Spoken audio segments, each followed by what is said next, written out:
ஸ்ரீ குருவே எல்லாம். Social media மூலம் உங்கள் அனைவரையும் சந்திப்பதில் பெருமகிழ்ச்சியும் பேரானந்தம் கொள்வது சோழி பிரசன்ன ஜோதிடர் உங்கள் செல்வகணேசன். இன்று நாம் பார்க்க இருக்கக்கூடிய தலைப்பானது ஜாமக்கோல் பிரசன்னத்தின் மூலம் காணாமல் போன பொருளினை பற்றி கண்டறிவது எவ்வாறு என்பதை ஒரு உதாரண ஜாதகத்துடன் காண்போம். நம்மளுடைய சேனலில் ஒவ்வொரு மாதமும் வாகனம் வாங்குவதற்கு, தங்கம் வாங்குவதற்கு, சொத்துகள் வாங்குவதற்கு சிறந்த முகூர்த்தங்கள் எப்போது வருகின்றன என்பதை தொடர்ந்து கொடுத்து வருகின்றோம்.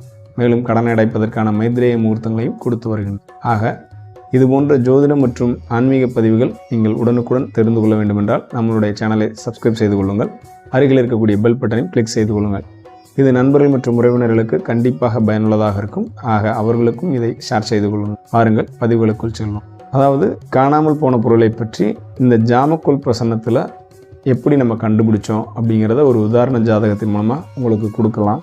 அதை பகிர்ந்துக்கலாங்கன்னு நினைக்கிறேன். கடந்த 3 வருடங்களுக்கு முன்பு 18/2/2022 அன்று இரவு 8:39 கோவில்பட்டியில் வச்சு இந்த பிரசன்னம் பார்க்கப்பட்டது. இந்த நேரத்தில் ஒருத்தங்க பிரசன்னம் பார்க்கணும் அப்படின்னு சொல்லிட்டு வந்திருந்தாங்க. அது மாலை நேரமாக இருந்ததுனாலையும் அவங்களுக்கு நியமங்கள் குறைவாக இருக்கக்கூடிய இந்த ஜாமக்கோல் பிரசன்னத்தை பார்ப்போம் அப்படின்னு சொல்லிடும். அப்போ ஜாமக்கோல் பிரசன்னத்தின் மூலம் பார்க்கும் பொழுது அவர்களுக்கு வந்திருக்கக்கூடிய இந்த ஜாமக்கோல் பிரசன்னமானது மேஷ உதயம், விருச்சிக ஆருடம், விருச்சகத்திலே கவிப்பு. ஆக இது உதயாதிபதி மற்றும் ஆருடாதிபதி ஒன்றாகி கவிப்பாதிபதி அங்கே இருந்து இந்த பிரசன்னமானது ஒரு தொலைந்து போன பொருளை பற்றி கேட்கப்பட்டிருக்கின்றது என்பதை உறுதி செய்தோம். அதற்கு வந்திருக்கக்கூடிய நபர்கள், ஆமாம், ஒரு பொருள் தொலைஞ்சிருச்சு, அதை கண்டுபிடிக்கணும், அதை பற்றி தெரிஞ்சுக்கிறதுக்காக வந்திருந்தோம் அப்படின்னு சொல்லியிருந்தாங்க. அது என்ன பொருள்னு சொல்லலாமா அப்படின்னு கேட்டாங்க. உதயம் ஒரு 4 கால் ராசியாகவும் இருக்கிறதுனால இந்த உதயத்தில் உதயம் மேஷ உதயமாக, ஒரு சர உதயமாகவும், ஒரு 4 கால் ராசியாகவும், ஒரு நெருப்பு கிரகமாகவும் இருக்கிறதுனால இது கண்டிப்பாக ஒரு 4 கால் உயிருள்ள பிராணிகளாக இருக்கிறதுக்கு வாய்ப்பு இருக்குது. உதாரணமாக ஆடு, மாடு, நாய் இது போன்றதாக இருக்கிறதுக்கு வாய்ப்பு இருக்குது அப்படின்னு சொல்லியிருந்தோம். அதுக்கு அடுத்தபடியாக 4 சக்கரம் உள்ள கார், வாகனம் போன்ற பொருளாகவும் இருக்கலாம் அப்படின்னு சொல்லியிருந்தோம். இல்லைங்க, ஆடு தான் காணா போச்சு, அந்த ஆடு என்னாச்சுன்னு தெரியல, அதை பற்றி தெரிஞ்சுக்கலாமா அப்படின்னு கேட்டாங்க. தாராளமாக நீங்கள் தெரிஞ்சுக்கலாம். மேலும் இந்த ஆடு ஏதாவது திருடு இருக்காங்களா அல்லது தானாகவே அது வழி தெரியாமல் தொலைஞ்சு போயிடுச்சா அப்படிங்கிறதையும் பார்த்து சொல்லுங்கள் அப்படின்னாங்க. உதயத்திற்கு 7ஆம் இடத்து அதிபதி சுக்கிர பகவான், 8ஆம் இடத்து அதிபதி மற்றும் கவிப்பதிபதியாக இருக்கக்கூடிய செவ்வாயுடன் சேர்ந்து இருப்பது இங்கே கண்டிப்பாக பொருள் திருடப்பட்டு தான் இருக்கின்றது, தானாக தொலைந்து போகவில்லை என்பதை உறுதிப்படுத்தியது. ஓ அப்படிங்களா? அப்படின்னா இந்த ஆடு எந்த திசையிலங்க போயிருக்கோம், எந்த திசையில் காணாமல் போயிருக்கோம், இல்லை இப்போ எந்த திசையில் இருக்குது அப்படின்னு சொல்லி கேட்டிருந்தாங்க. உதயத்தை நோக்கி வரக்கூடிய கிரகம் குரு பகவான் ஆவார். இந்த குரு பகவான் ஈசானத்தை குறிக்கக்கூடிய ஒரு கிரகமாகும். அதாவது வட கிழக்கினை குறிப்பிடக்கூடிய ஒரு கிரகமாகும். இந்த உதயம் நிற்கும் ராசி என்பது மேச ராசியாகும். அது குறிக்கும் திசை கிழக்கு ஆகும். இந்த கவிப்பு நிற்கும் ராசியானது விருச்சகமாகும். இந்த விருச்சகத்தின் திசையானது வடக்கு ஆகும்.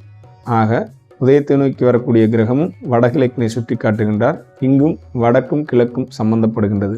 ஆக கண்டிப்பாக இந்த ஆட்டுக்குட்டியானது நீங்கள் இருக்கும் இடத்திலிருந்து வடகிழக்கு திசையில் தான் சென்றிருக்கும் என்றும் அங்குதான் உங்களுக்கு கிடைக்கும் என்றும் சொல்லியிருந்தோம்.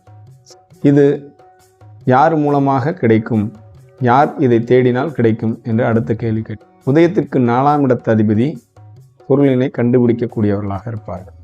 இந்த உதயத்திற்கு 4ஆம் இடத்தில் வரக்கூடிய ஜாமக்கிரக சூரியன் வந்திருந்ததாலும், உதயத்திற்கு 4ஆம் இடம் கடகராசியாக வந்து அதற்கு அதிபதி சந்திரனாகவும் இருப்பதாலும், பிரசன்னம் கேட்டவரினுடைய தந்தை மற்றும் தாய் இருவரும் சேர்ந்து தேடினால் மிக விரைவில் இதற்கு பலன் உண்டு என்று சொல்லியிருந்தோம்.